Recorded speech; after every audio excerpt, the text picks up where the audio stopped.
নমস্কার, আমি শ্রীপর্ণা রয়েছে আপনাদের সঙ্গে। আপনারা দেখছেন নিউজ টুডে। বছর শেষে শিক্ষা নিয়োগ দুর্নীতি তদন্তে ফের হানা ইডির। সাত সকালে বড়বাজার এবং মানিকতলায় অভিজাত আবাসনে হানা। মানিকতলা আবাসনে 16 এবং 18 তলায় দুই ব্যবসায়ীর দুটি ফ্ল্যাটে হানা দিয়েছে কেন্দ্রীয় এজেন্সি। বড়বাজারেও নেতাজি সুভাষ রোডে একটি অফিসে হানা দেওয়া হয়েছে। সকাল থেকে একাধিক জায়গায় ইডি রেড করতে শুরু করেছে। জানা যাচ্ছে শিক্ষক নিয়োগ দুর্নীতিতে তাদের এই তদন্ত। বড়বাজারে 70 নম্বর নেতাজি সুভাষ রোডেও গিয়েছেন তারা। 3 তলার এক অফিসে ইডির আধিকারিকেরা সকাল 7টা নাগাদ আসেন। পাশাপাশি ক্যানিং স্ট্রিটের একটি সংস্থার অফিসেও তল্লাশিতে গিয়েছেন কেন্দ্রীয় এজেন্সি। গোটা অফিসটি ঘিরে ফেলেছেন সিআরপিএফ এর জওয়ানরা। জানা যাচ্ছে রাজেশ দোষী নামের এক চার্টার্ড অ্যাকাউন্টের অফিসে হানা দিয়েছেন কর্তারা। সূত্রের খবর, নিয়োগ দুর্নীতি মামলায় তদন্তেই মূলত ক্যানিং স্ট্রিটের এই সংস্থার অফিসেই হানা দিয়েছেন গোয়েন্দারা। আর এই অফিসে থাকা নথিপত্রগুলি ঘেঁটে দেখবেন তারা।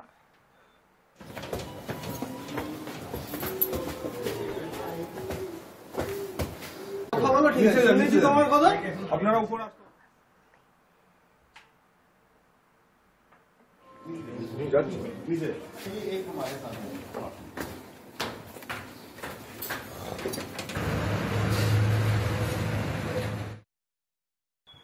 নতুন বছরের শুরু থেকেই অনির্দিষ্টকালের জন্য ধর্মঘটের ডাক দিলেন রেশন ডিলাররা। কমিশন নিয়ে অসন্তোষের জেরে ধর্মঘটের ডাক দিয়েছেন all India fair price shop dealers federation. 1 জানুয়ারি থেকে দেশের প্রায় 5,38,000 রেশন দোকান বন্ধ থাকবে। রাজ্যেও বন্ধ থাকবে 20,000-এরও বেশি রেশন দোকান। আর যার জেরে সমস্যায় পড়তে চলেছেন প্রায় 81 কোটি গ্রাহক।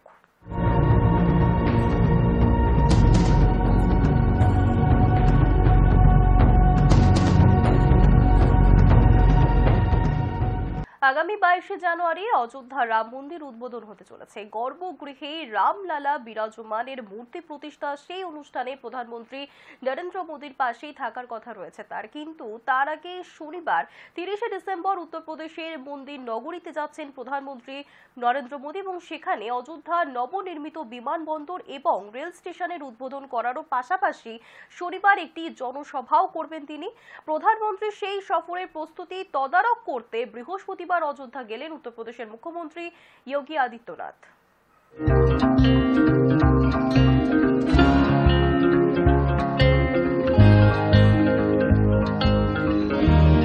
আজকের ওয়েদার রিপোর্টে শীত বিলাসীদের জন্য কোনো সুখবর শোনাতে পারল না আবহাওয়া দপ্তর।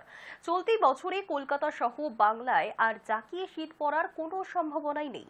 বড়দিনের মতোই বর্ষবরণেও শীতের আমেজ থাকবে, তবে বর্ষ শেষে হাড় কাঁপানো শীতের আর দেখা পাওয়া যাবে না। সকাল সন্ধ্যায় শীতের আমেজ থাকলেও দিনের বেলায় কার্যত উধাও ঠান্ডা।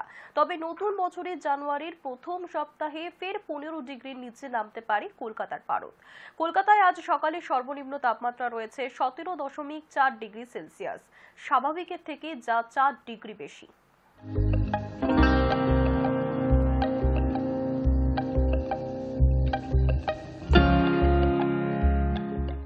নিউজ টুডে এখনকার মতো এই পর্যন্তই। দেখতে থাকুন হাই নিউজ নিরপেক্ষ।